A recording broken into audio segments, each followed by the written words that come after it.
2025-এর এই সময়টা আমি আগেও বলেছি, এখনো বলি, অনেকগুলো প্রাকৃতিক দুর্যোগ বিভিন্ন দেশে আসবে।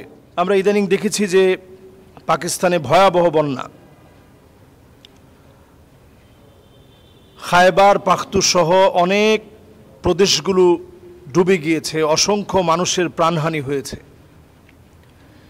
ভয়াবহ এই দুর্ঘটনা, আল্লাহর পক্ষ থেকে ভয়াবহ এই আযাব, এটা আমাদের জন্য একটা সতর্কীকরণ।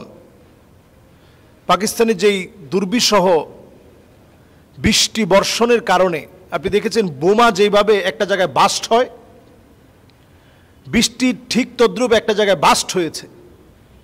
এই ধরনের আযাব আল্লাহ তাআলা সচরাচর সব জায়গায় দেন না। আল্লাহ রাব্বুল আলামিন একটা পরীক্ষা নিয়েছেন পাকিস্তানের এই পাখতু সহ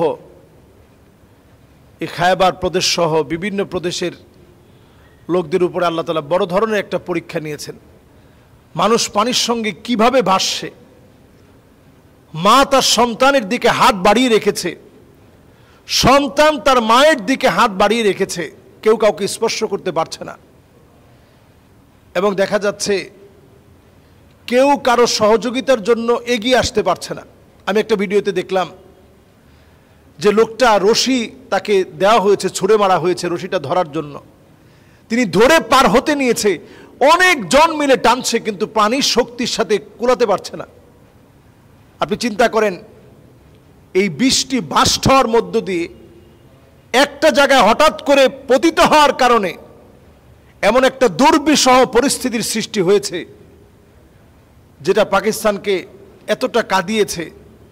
রাস্তাঘাট ভেঙে চুরমার হয়ে গেছে, কারেন্ট থেকে মানুষ বিচ্ছিন্ন হয়ে পড়েছে, সমস্ত সেবাগুলো বন্ধ হয়ে পড়েছে, ক্ষুধার যন্ত্রণায় মানুষের তীব্রতা বেড়েই চলছে, লাশ পর্যন্ত মানুষ খুঁজে পাচ্ছে না, এমন একটা অবস্থা চলছে। তো এই অবস্থায় আমাদের তো একটু চিন্তা করা দরকার যে আল্লাহ তাআলার পানিগুলা কত শক্তিশালী। ইন্নাল মাউজা জাইশুম মিন জুয়ুশিল্লাহ, এই ঢেউগুলো সব হচ্ছে আল্লাহ রাব্বুল আলামিনের এক একটা সৈনিক। আল্লাহ তাআলা যখন বলবে সৈনিক ধর, পাকড়াও কর, সাথে সাথে পাকড়াও করে ফেলবে। 2025-এর এই সময়টা আমি আগেও বলেছি, এখনো বলি, অনেকগুলো প্রাকৃতিক দুর্যোগ বিভিন্ন দেশে আসবে। প্রাকৃতিক দুর্যোগগুলো এজন্য আসবে কারণ অলরেডি ইহুদিরা লাল গরুগুলো কিনে প্রস্তুত রেখেছে, এগুলো জবাই করে এগুলোকে পুড়িয়ে সে ছাইগুলো ইহুদিদের ঘরে ঘরে ঘরে ঘরে ঘরে ঘরে সব বিতরণ করা হবে। এর মধ্য দিয়ে তারা সুলাইমান আলাইহিস সালাতু ওয়াস সালাম যে বাইতুল মুকাদ্দাস নির্মাণ করেছিলেন, তারপরে আরো একবার নির্মাণ হয়েছে, বর্তমানে যে হালতে আছে ওই জায়গাতে তারা একটা থার্ড টেম্পল তৈরি করবে। এই থার্ড টেম্পল তৈরি করার জন্য তারা একেবারে প্রস্তুত। তো যখন তারা এইভাবে প্রস্তুতি নিচ্ছে, আমরা মুসলমানেরা যদি তাদের পক্ষে না বলি, একটা একটা মুসলিম দেশে আল্লাহ তাআলা আযাব দিয়ে পাকড়াও করবেন, একটা একটা মুসলিম দেশকে আল্লাহ তাআলা ধরবেন, বাংলাদেশকে আল্লাহ তাআলা ছেড়ে দিবেন না।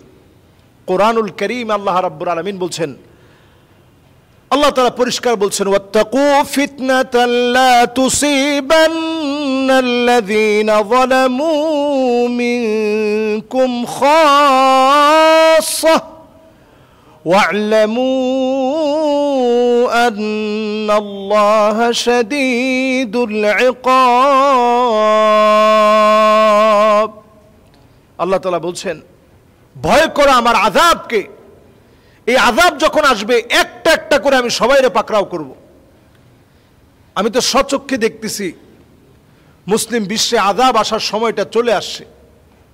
দুবাই অনেক বড় আযাবের সম্মুখীন হবে, সৌদি আরব অনেক বড় আযাবের সম্মুখীন হবে, কাতার, কুয়েত, বাহরাইন প্রত্যেকটা অনেক বড় বড় আযাবের সম্মুখীন হবে অচিরেই।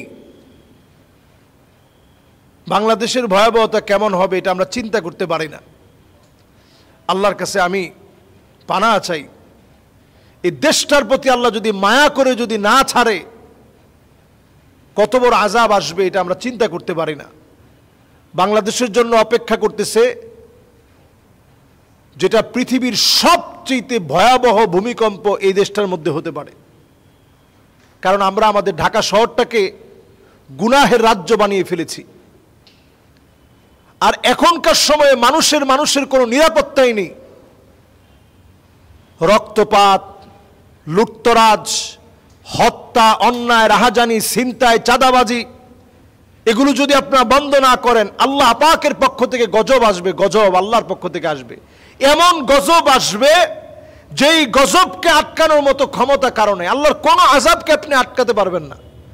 সেটা হতে পারে এই যে বৃষ্টি আসা, এই যে বৃষ্টি হঠাৎ করে পাকিস্তানে আজকে এই ভয়াবহ অবস্থা, এই বৃষ্টি বাংলাদেশে আসবে না এমনটা বলার তো কোনো সুযোগ নেই। বাংলাদেশের টেকটনিক প্লেটটা নড়বড়ে হয়ে গেছে এবং এটা যে কোনো মুহূর্তে ভয়ঙ্কর অবস্থায় যাবে এবং 9.5 মাত্রার একটা ভূমিকম্প মাআযাল্লাহ বাংলাদেশের দিকে হবে। যদি হয়, বাংলাদেশে কয়েক কোটি মানুষ মারা যাবে, কয়েক কোটি, এবং এই দেশটা 100 বছরের জন্য পৃথিবীর বিভিন্ন দেশ থেকে বিচ্ছিন্ন হয়ে যাবে।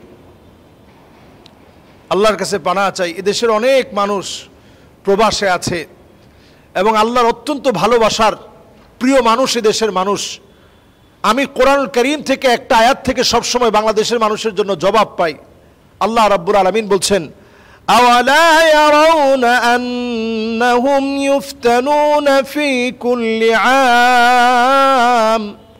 ফি কুল্লি আমিন মাররাতান আও মাররাতাইন সুম্মা লা ইয়াতুবুনা ওয়ালা হুম ইয়াযাক্কারুন।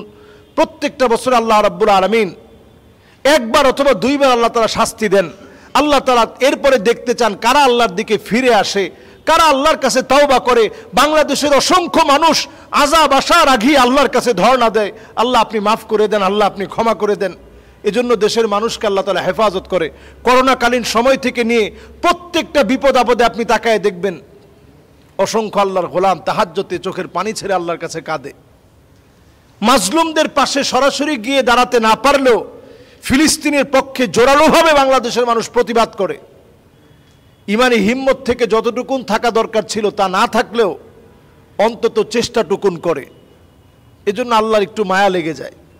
কোরআনুল কারীম আল্লাহ তাআলা স্মরণ করিয়ে দিয়েছেন, ওয়াত্তাকু ফিতনাতাল লা তুসিবান্নাল্লাযীনা যালামু মিনকুম খাসসাহ। আল্লাহ কাউরে ছাড় দিবেন না আযাব আসলে, কিন্তু তারপরেও বাংলাদেশকে বারবার ছাড় দেন। আল্লাহ তাআলা বুঝায় দেন, গোলাম আমার দিকে ফিরে আয়।